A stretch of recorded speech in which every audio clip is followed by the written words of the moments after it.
welcome to this masterclass. I will ask you, if possible, to shut your microphones and cameras in order to have a clear transmission, if possible.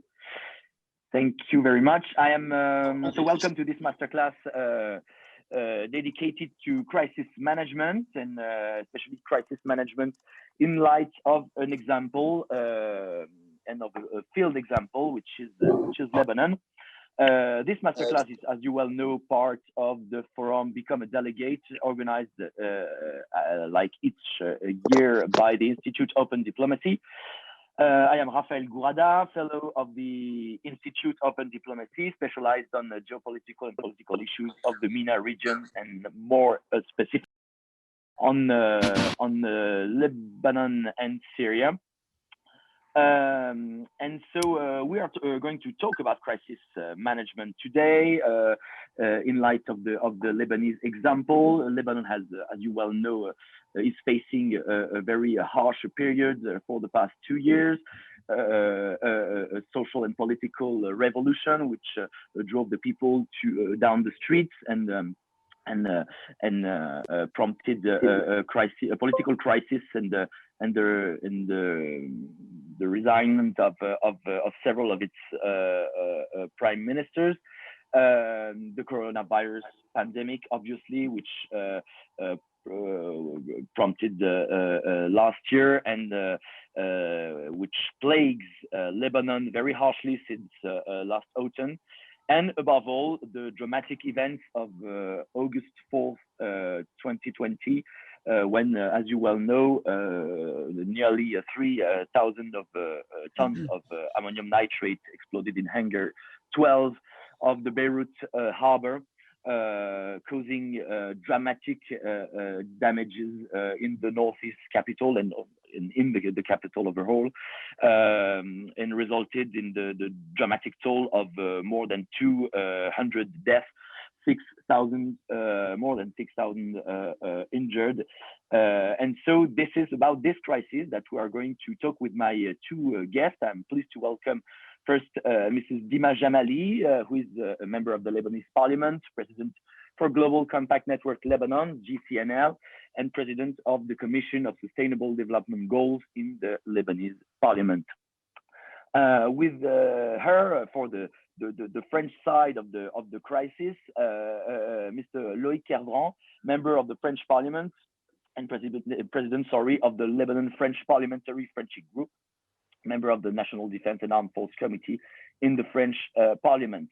So we chose these two guests because France also played a first-hand role in the crisis management following the drama of August 4th, and the purpose of this masterclass is to let's say address the large and the vast and the main components of crisis management at an international level. So after this short introduction, a few rules. So we will have 30 minutes of discussions. I will ask specific questions to our guests, who will answer them. Then I will leave the floor to the audience, to you, for around 15 minutes. You will be able to write your questions. I will select a few of them. Maybe I will not be able to transmit all the questions because I'm sure there will be many, but I will do my best.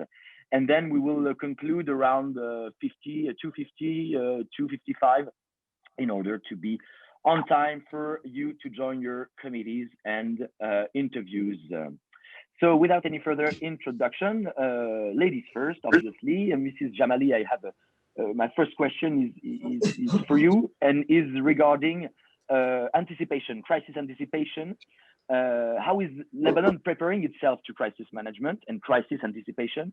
And if you can give us maybe an overall view of the organisms which are implicated, the actors, the Lebanese actors, and is there any, let's say, collaboration between public and private sectors?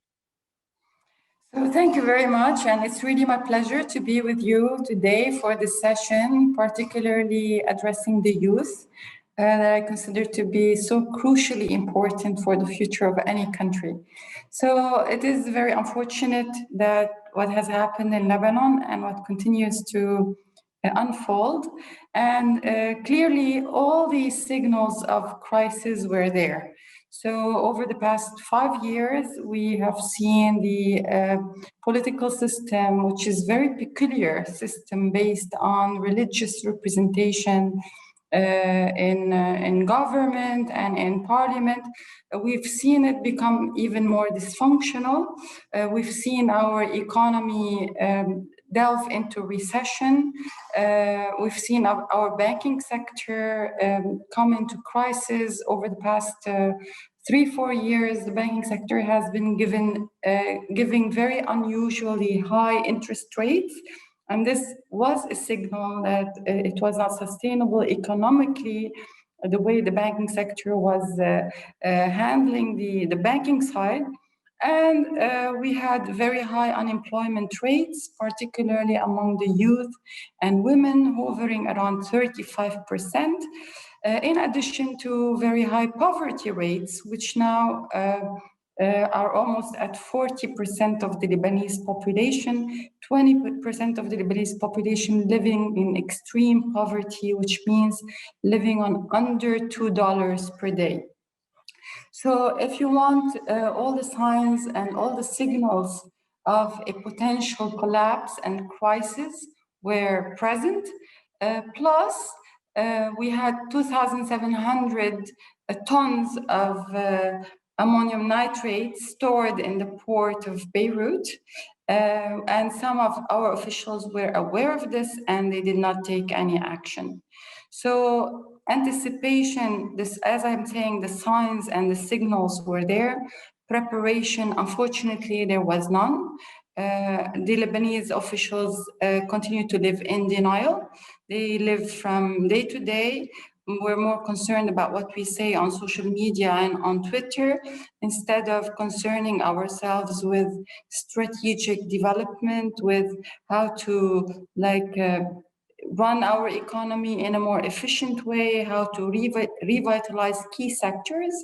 And even Parliament, you know, I have the privilege to be part of Parliament, but our Parliament is not also operating optimally on useful legislative policies that can, you know, make a difference, because again, you have deadlock within the parliament. So you have, generally, the political system is based on compromise, is based on you know, keeping the factions happy, the different political factions happy. And this means that any serious reform attempt always faces opposition in that deadlock. So unfortunately, this is the worst crisis that Lebanon has ever faced. It is very saddening to me as a Lebanese and as a member of parliament.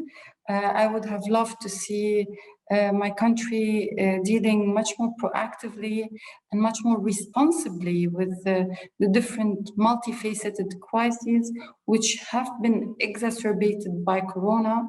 And the coronavirus has really destabilized very big economies, and definitely it had a major effect on Lebanon. So Lebanon is facing one of its worst crises, and it's in this moment that we need the international community more than ever. We've had friends in the international community. France is one of our dearest friends, and we're very proud of this friendship. But unfortunately, Lebanon has become more and more isolated from the international community, especially because we've seen the rise to power of one specific political party, which is Hezbollah, which has been really a turnoff for many of our traditional friends in the international community. So we need the international community more than ever. The people of Lebanon, let's forget about the politicians, the people of Lebanon, they need their friends in the international community not to give up on Lebanon, not to give up on the youth of Lebanon, not to give up on the possibility to rebound. And this is really my pledge here. Last but not least, I'd like to say that I'm very, very proud of the Lebanese youth because they have shown so much resilience and they have stepped up to the challenge, particularly after the Beirut blast. We've seen them on the streets, volunteering their time, their energy to try to rebuild parts of Beirut. And I think that they are going to be key for any future recovery, whether to expand businesses, to put the economy back on track, and to address the major challenges facing the country at this point. So this is what I wanted to start with. Thank you very much for listening, and happy to contribute more as we proceed. Thank you. Thank you, Mrs. Jamali. So my second question is for Mr. Kervran. Regarding the French role, Mrs. Jamali pointed out that there is a very close friendship, a well-known and very close friendship between France and Lebanon.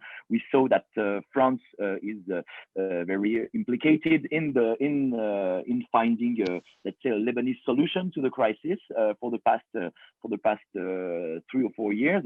And regarding our subject, crisis management and crisis anticipation in that case, is France playing any role in the, let's say, the formation of Lebanese public and or private actors in crisis anticipation? Is there any consulting activities from French authorities with or without French private actors regarding crisis anticipation, or any, let's say, shared competencies regarding crisis management, and in which way and through which channels? So first of all, hi everyone, it's a pleasure to be with you today. I'm always grateful to see young people taking interest in these questions. And I remember when I was a bit younger, participating in Model United Nations or these kind of things that may not be so far from what you're doing today. So I think one of the distinctions we have to make regarding what happened on August 4th and the role of France is France had a role in this emergency situation, which is different from the reforms that France is trying to impulse in Lebanon. So we have really two different things. There was this very short-term emergency relief and actions that were taken just after the explosion. And there is the question of longer term reforms and much more money also that are behind once the reforms will be done. We're still all through. So just to recall, so the explosion occurred on August 4th. It was a Tuesday. Just for you, for the story, I was on holidays and I received the alerts on my phone, and maybe 20 minutes after I was on the phone with the ambassador of Lebanon in France, and we agreed that we would push to get as much help as France could do as quickly as possible. So then I got in touch with the Defense Ministry and the Interior Ministry, and we managed to send 3 planes on Wednesday. So very, very quickly, 3 planes with 55 people, 15 tons of material, mobile hospital, etc., and also a major boat also left France on Wednesday, and it took a few days for him to arrive.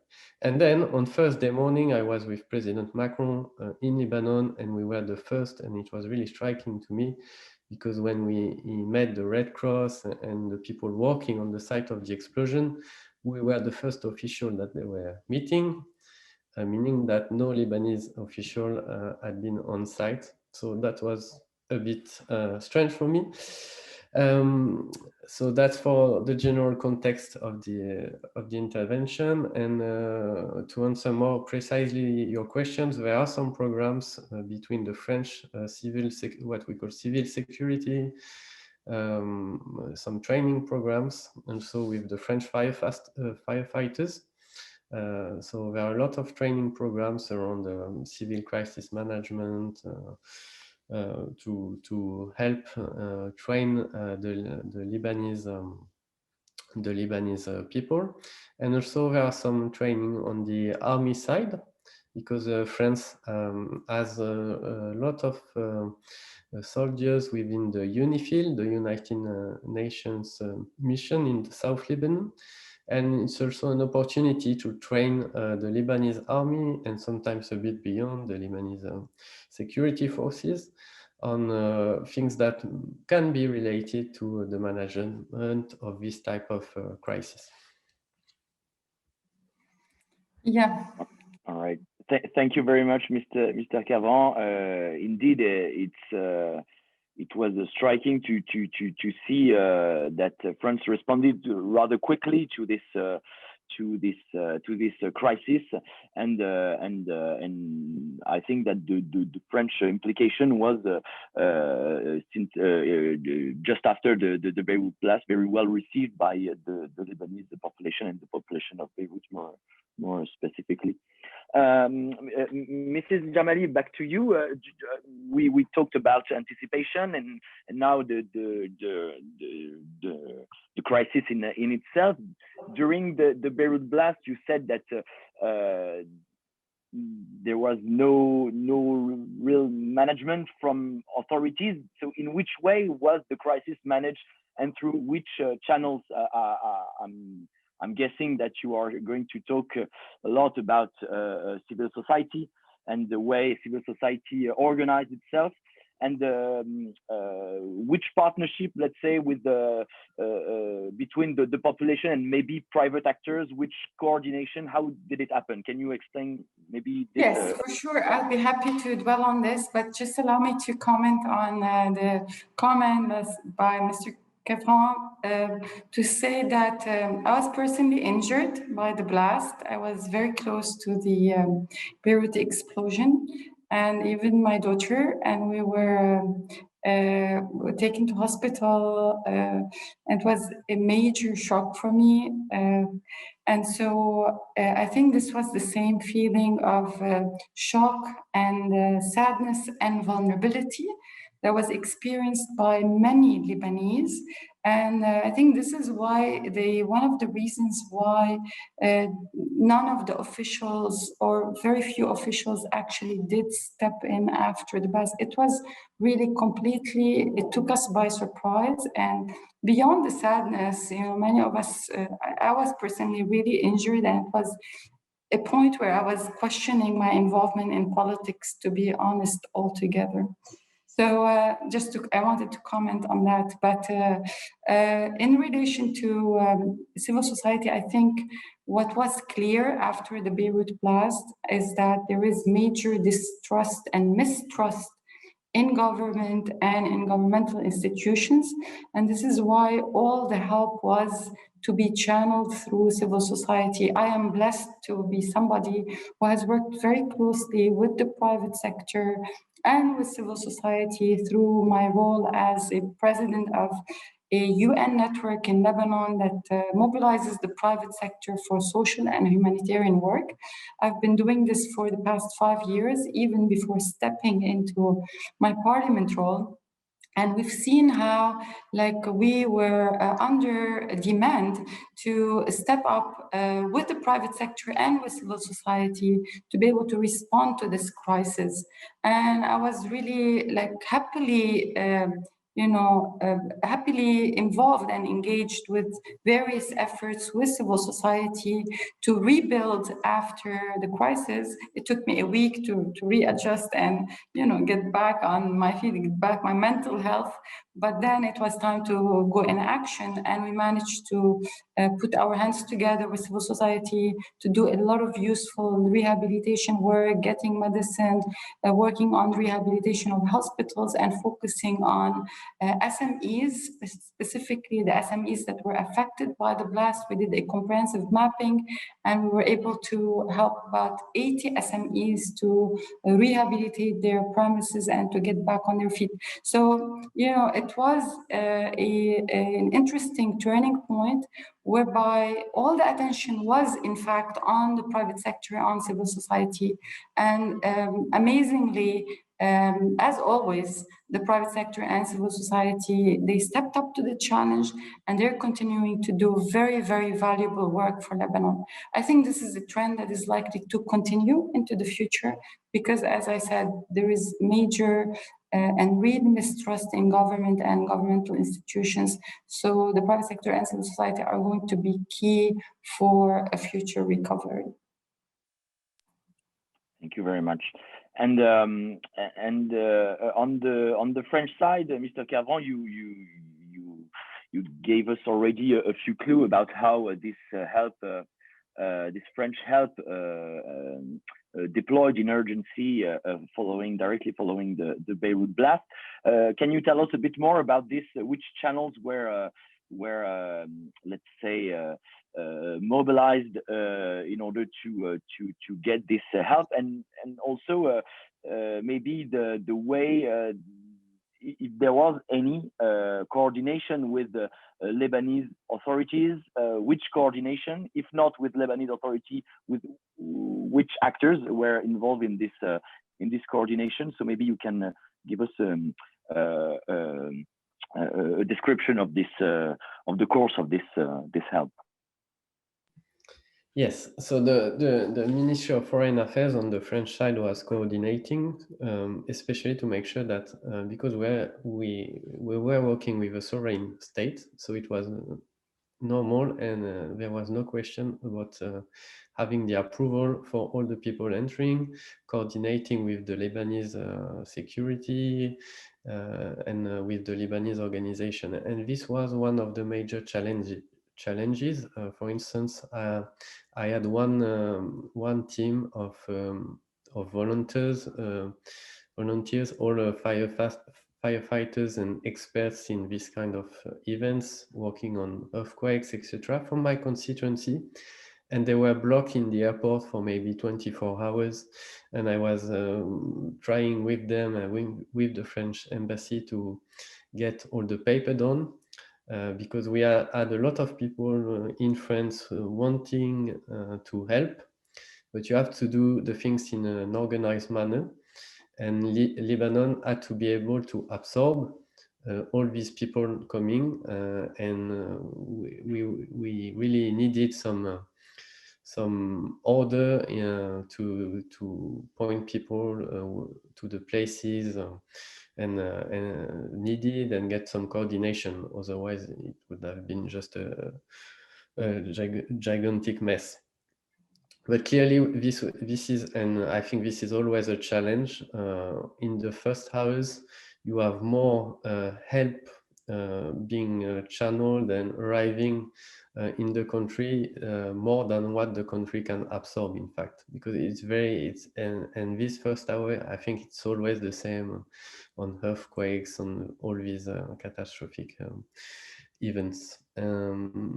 What I can say also is another thing that was striking during my visit with the president. We went to Gemaizeh, so it was a very hard visit for me because these places, I know them very well. My wife is Lebanese. I've been maybe 30 times in Lebanon, so it was very difficult to see these places that were really devastated, but also very difficult to see the people that were, for most of them, left alone.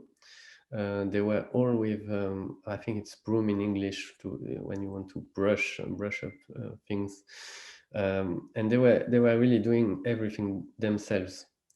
The army, in the first hours, they were just securing the places, etc. They were not taking part in the efforts to secure and the buildings, to help the people, etc. And it was very difficult because we had a lot of young people in particular crying, telling it was very, very sad. And after that, I met again, I was in Lebanon a few weeks ago again. There are a lot of NGOs that played a very important role, for instance, Bet El Baraka, that helped rebuilding a lot of small businesses, as my colleague from Lebanon said, a lot of houses, etc. So I think one of the elements in this crisis was clearly the role of just people and NGOs and private sector that reacted much more quickly than a state that does not have a lot of capacities in terms of crisis management. Thank you very much. And indeed, now we can talk maybe about the post-crisis management and the lessons which can be drawn from the crisis. Which lessons could be drawn from the crisis? Which feedback also on the Lebanese side? Is there any participation from France in this feedback, and how Lebanon is psychologically, but also let's say physically, in terms of reconstruction, recovering from this process? So this is a question for you both, Mr. Jamali, if you want maybe to start. Yeah, I mean, clearly my feedback is that Lebanon needs a complete overhaul of the political system. We need new energy, we need new leadership, we need the youth to step up and to take on leadership roles and to really have a transformational role in the future of Lebanon.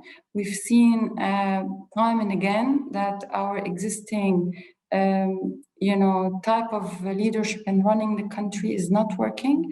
And I think more than ever, Lebanon needs a new breed of leaders, and we need to leave room for the youth to step in and to play a more active role. I really believe that they will be the architects of tomorrow and the architects of change, but they need to be given the opportunity to be able to play a role. And we see, unfortunately, traditional leaders hanging on to power, hanging on to their traditional way of doing things. And although they have proved to be, to have failed at all levels. So I believe this is really my feedback. I personally don't believe that the current political system, the way it is sustainable, that we need a major overhaul, as I said, and we need to leave room for new leaders, new faces, new blood into our political system. Thank you, Mr. Kervran. If you want to complete, to develop. I agree with my colleague, and I think we were a few of us in France and also in Lebanon. We thought that this explosion, the very fact that this event happened, also because of the corruption, of the inability of some politicians to manage the day-to-day responsibilities that they should have, would accelerate the political change. And there were a few demonstrations in the street in the very first days, but very quickly all this disappeared. And I have the feeling that there is a lot of resignation, but yes, my colleague would comment, I think, much more than me on that. But some people are really, really sad, as you said at the beginning, and maybe do not have the energy of the revolution. So yeah, one of the lessons is maybe that, and it's a bit counterintuitive, but that even with such an event that caused the loss of many lives and injured many of you, including you, as you said, this didn't really change the political landscape and didn't accelerate a change that is obviously very, very necessary. And so another question open to you both. We spoke a lot about the youth. The youth played a tremendous role, and a role which was praised by many, both in Lebanon and also outside. And it's in what could be the role of the private actors and the Lebanese people in this recovering process, and in which way could both the Lebanese state and the French one further maybe implicate their youth in both the post-crisis management process, but also in anticipation to further crisis? Because one of the main, let's say, the main subject, which was often discussed by analysts and observers, is that the French initiative started as obviously a response to the Lebanese people, because the image is, as you said, Mr. Kervran, very strong of French leaders and the president of France walking in the street, in the destroyed street of Janvier. But is this which continuity to this discussion towards the Lebanese people and towards the youth, especially because we saw that this initiative and this help, it's obvious for obvious reason, turned afterwards to the Lebanese institutions, the presidency, the Grand Sérail, etc. So in which way could it be more inclusive of the Lebanese people and the Lebanese youth? So this is a question for addressing to you, Mr. Kervran, but also for you, Mrs. Jamali, if you want to respond first. Yeah, I'll say something really quick, and I think that we have a responsibility to prepare our youth more for future leadership roles, exactly like we're doing this class and these debates, and I think we could think about a youth parliament, a shadow parliament comprised of youth. So there is a succession planning and preparation that needs to be done for us to be able to have our future leaders ready to step in. And unfortunately, this is something that is not happening currently in Lebanon. I think our youth are underutilized, are a bit lost, and so there is an opportunity there to do more with the youth of Lebanon in order to prepare them for future crises and for future leadership roles. So this would be my view, and of course, I would like to listen to the view of my colleague on this. Yes, so obviously there was a debate when the president came on the 6th of August, so less than 2 days after the explosion, the French president, I mean, because the French delegation met the political leaders, met the president, etc. And there was a lot of anger in the population, and they were saying, why are you meeting these people? They do not represent us, etc. It was very difficult for France because we are acting with a sovereign state. These people have been elected. Lebanon is a democracy. The parliamentary elections are only 2 years old, when we went in August. So there was really no possibility to ignore the political leaders in Lebanon. And this is not something that France is willing to do. We want to respect the choices of Lebanese people and also the institutions of Lebanon. But what we can do and what France does is we are very cautious with all the help that is sent in terms of money or in kind, and it is channeled much more directly to NGOs or through NGOs, and we are not using the state institutions except for the army. Because we know that there is a lot of corruption, and clearly there is a very strong willingness to work directly with the civil society without passing through the state institutions.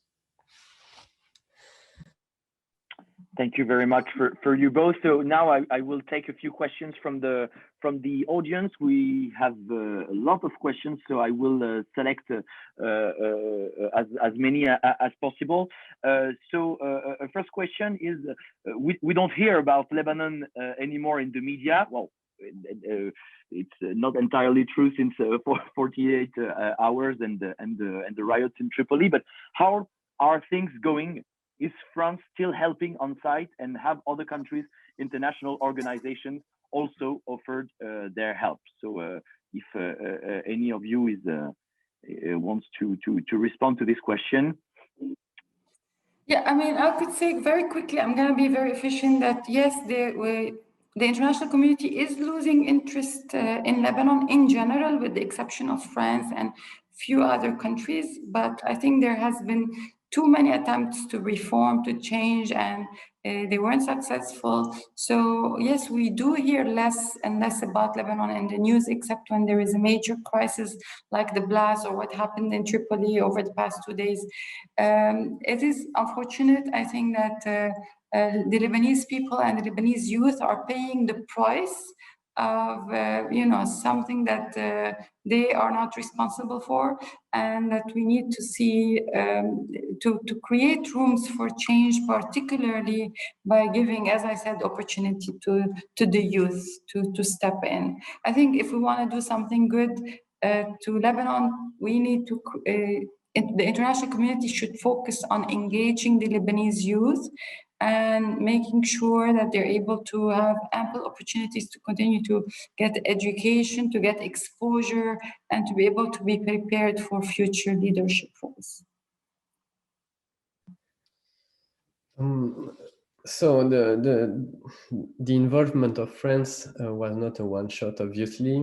The first step was the CEDA, for recently the CEDA conference in 2018, and since May 2018, all the international organizations, the Lebanese government, etc., everyone, we know what is the roadmap, what are the reforms that are necessary. The Lebanese politicians officially agreed on this roadmap with a second visit of President Macron on the 1st of September, meaning only 3 weeks after the first one we were discussing before.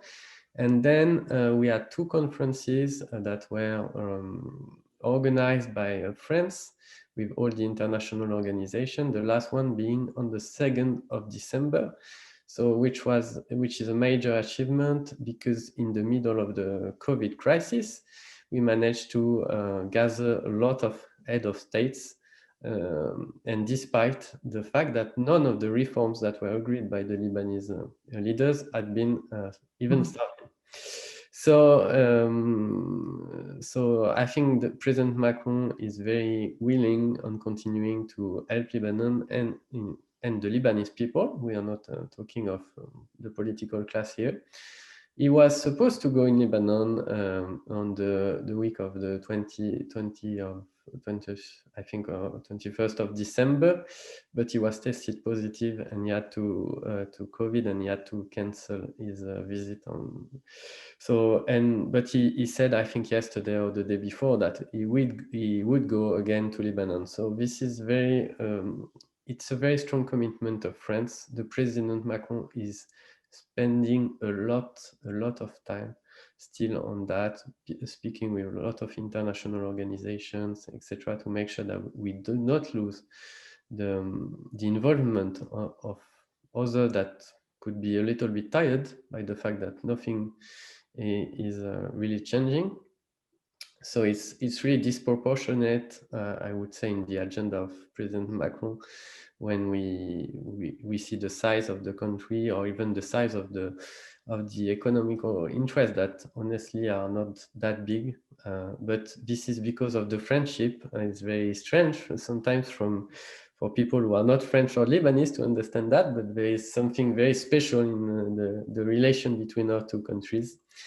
That can explain that. And I think one of the challenges is that we will not be able to continue on this way for the whole eternity. So we need to see some change, and we need to see a real willingness on the Lebanese side otherwise, the billions that have been promised by the international community will be allocated to other priorities, and I can tell you that there are many others, especially now with the COVID crisis. Thank you to you both. I will ask a second question from a participant who says, how can we, as young French or from other nationality, help the Lebanese? I have been following the riots since 2018 now, and I have often felt powerless. Are there civil society organizations in France dedicated to advancing the cause of the Lebanese people and supporting the country? So now we are talking mainly about civil society, and in which way we saw that the mobilization of the international community and of individuals and private actors played a tremendous role in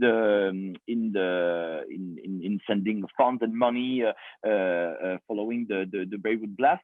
But can you tell us a bit about this issue? You want me to start? Yeah. So basically, what more can be done? I don't know if there are organizations in France that are dedicated just for Lebanese issues and Lebanese causes. I leave this to my colleague to answer. But what I know is that there are very dedicated civil society organizations in Lebanon that have real potential. And I think also the youth. And I think that the only way France can continue to help is to keep supporting these worthy NGOs that are working wholeheartedly with ethics and with integrity on real day-to-day issues in order to keep the Lebanese standing and, you know, facing crisis after crisis. Yeah, I agree that, you know, we are all a bit feeling tired that we've been waiting for change. We've seen people rioting for 2 years and nothing, like for a year now, nothing has happened because there is, as I said before, the existing political class is holding on to power.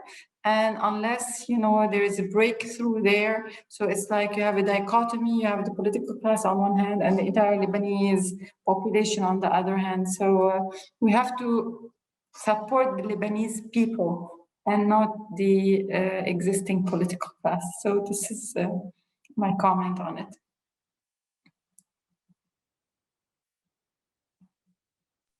Mr. Kervran, if you want to the only thing I would add is I strongly believe that change needs to come from inside. It cannot come from Paris, from NGOs based in France. I don't think it can come from the Lebanese diaspora because very, very quickly, in fact, you get disconnected from the reality of the country when you live abroad, even if you keep ties, etc. To give you an anecdote, we worked with an organization that of Lebanese citizens living in France, but we realized that they were not, they brought someone from Lebanon and they were shocked that this girl that came from Lebanon had very big difficulties in just buying a plane tickets because she wasn't able to have access to dollars. And this was a surprise for the people in France. Obviously, when you are familiar with Lebanon, it's not. So it shows, I think, the disconnection that can happen very quickly, even for the diaspora. So I think the solution is really with the people that are still in Lebanon, and they have to drive the change. Oh, sorry. And to complete maybe this response, is there any NGOs in particular or any structure which are, let's say, how can I put it, privileged by France in order to coordinate this such a response in a crisis, or maybe in the building of a long-term resilience approach?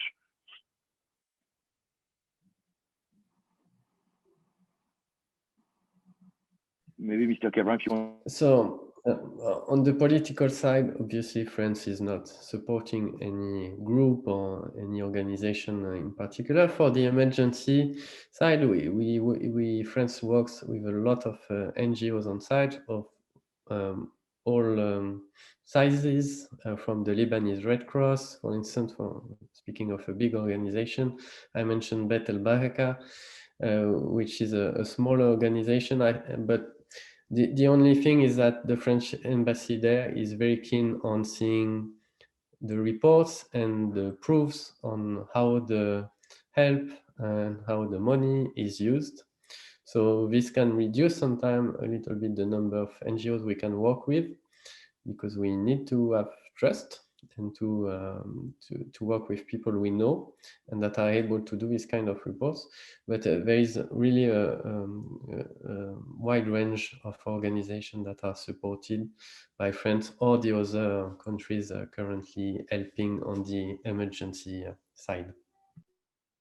Yeah, I want to make a quick comment here also that, yeah, I totally agree with my colleague that change should come from within. But there is one point that we need to clarify is that, you know, the Lebanese people are feeling really helpless because the game is much bigger than an ordinary citizen and an ordinary father or mother, or okay, the game is much bigger, and the politics are very vicious at the moment. And so as much as, yes, we would like change to come from within, I think that we've seen a lot of young people die on the streets of Beirut and Tripoli asking for the change, but there has to be, and we continue to count on a little bit of like gentle support from outside in order to make change possible. I think this is just a very modest but very genuine